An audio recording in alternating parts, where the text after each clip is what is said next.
Hello everyone, welcome. We're continuing our reading of the Jehovah's Witness version of the Bible.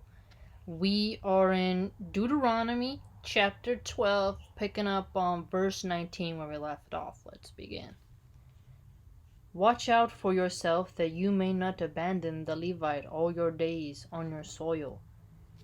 When Jehovah your God will widen out your territory, just as he has promised you, and you will be certain to say, "Let me eat meat, because your soul craves to eat meat. Whenever your soul craves it, you may eat meat." So that's, wow, okay. That's a direct thing to where if there's a fanatical, militant, vegan Christians, well, boom, right there. Allah has made it permissible for us to eat meat, and Jehovah as well contends. In case the place that Jehovah your God will choose to put his name there should be far away from you, you must then slaughter some of your herd or some of your flock that Jehovah has given you, just as I have commanded you, and you must eat inside your gates whenever your soul craves it, only in the way that the gazelle and the stag may be eaten, so you may eat it. The unclean one and the clean one together may eat it. Simply be firmly resolved not to eat the blood, because the blood is the soul, and you must not eat the soul with the flesh. You must not eat it, you should pour it out upon the ground as water. You must not eat it, in order that it may go well with you and your sons after you, because you will do what is right in Jehovah's eyes. Merely your holy things that will become yours and your vow offerings you should carry, and you must come to the place that Jehovah will choose. And you must render up your burnt offerings, the flesh and the blood, upon the altar of Jehovah your God. And the blood of your sacrifices should be poured out against the altar of Jehovah your God. But the flesh you may eat.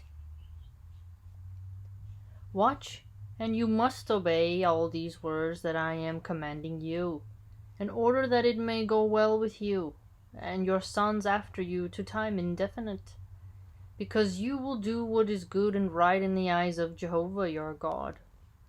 And when Jehovah your God will cut off from before you the nations to whom you are going to dispossess them, you must also dispossess them and dwell in their land. Watch out for yourself, for fear you may be entrapped after them, after they have been annihilated from before you, and for fear you may inquire respecting their gods, saying, "How was it these nations used to serve their gods? And I, yes, I will do the same way." You must not do that way to Jehovah your God, for everything detestable to Jehovah that he does hate they have done to their gods. For even their sons and their daughters they regularly burn in the fire to their gods. Every word that I am commanding you is what you should be careful to do. You must not add to it nor take away from it. So you cannot change it. You can't take away what he said. This is kind of scary, people burning their children. It's pretty sad. It's really sad. I don't know why people like being mean to little sweet children. Okay, now we're in chapter 13 of Deuteronomy. Let's continue. In case a prophet or a dreamer of a dream arises in your midst and does give you a sign or a portent, and the sign or the portent does come true which he has spoken to you, saying, "Let us walk after other gods whom you have not known, and let us serve them," you must not listen to the words of that prophet or to the dreamer of that dream, because Jehovah your God is testing you to know whether you are loving Jehovah your God with all your heart and all your soul. Wow, testing you. So purposely testing you by sending a false prophet who will make you a polytheist. After Jehovah your God you should walk, and him you should fear, and his commandments you should keep, and to his voice you should listen, and him you should serve, and to him you should cling to Jehovah. And that prophet or that dreamer of the dream should be put to death. because he has spoken a revolt against Jehovah your God, who has brought you out of the land of Egypt and has redeemed you from the house of slaves, to turn you from the way in which Jehovah your God has commanded you to walk. And you must clear out what is evil from your midst. You must clear out what is evil from amongst your midst. In case your brother, the son of your mother, or your son, or your daughter, or your cherished wife, or your companion, who is like your own soul, should try to allure you in secrecy, saying, "Let us go and serve other gods, whom you have not known, neither you nor your forefathers." Some of the gods of the peoples who are all around you, the ones near you or those far away from you, from one end of the land to the other end of the land. You must not intercede to his wish or listen to him, nor should your eye feel sorry for him, nor must you feel compassion, nor cover him protectively. But you should kill him without fail. Your hands first of all should come upon him to put him to death, and the hand of the people afterward, and you must stone him with stones, and he must die, because he has sought to turn you away from Jehovah your God, who has brought you out of the land of Egypt, out of the house of slaves. Then all Israel will hear and become afraid, and they will not do anything like this bad thing again in your midst.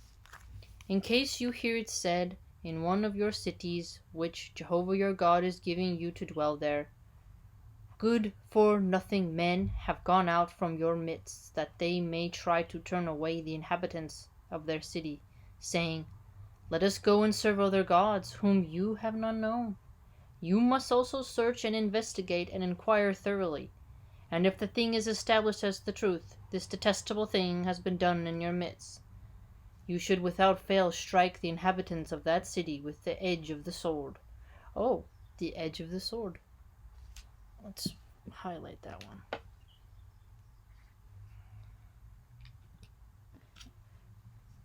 Devote it and everything that is in it and its domestic animals to destruction at the edge of the sword.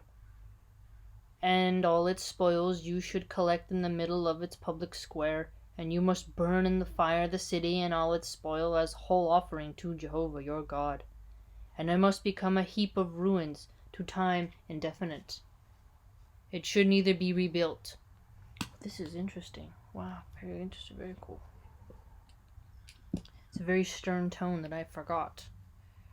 And nothing at all should stick to your hand of the thing made sacred by ban, in order that Jehovah may turn from his burning anger and may indeed give you mercy, and he may certainly show you mercy and multiply you, just as he has sworn to your forefathers, multiply you, having children as a blessing, a sign that your God loves you. For you should listen to the voice of Jehovah your God by keeping all his commandments that I am commanding you today, so as to do what is right in the eyes of Jehovah your God. Alright, very interesting. Okay, taking the cities, put them to the sword, burning the objects, and offering those burnt offerings to Jehovah. So we had the animal sacrifices, but here the sacking and the tribute thereof is a theme that we have learned. Very interesting.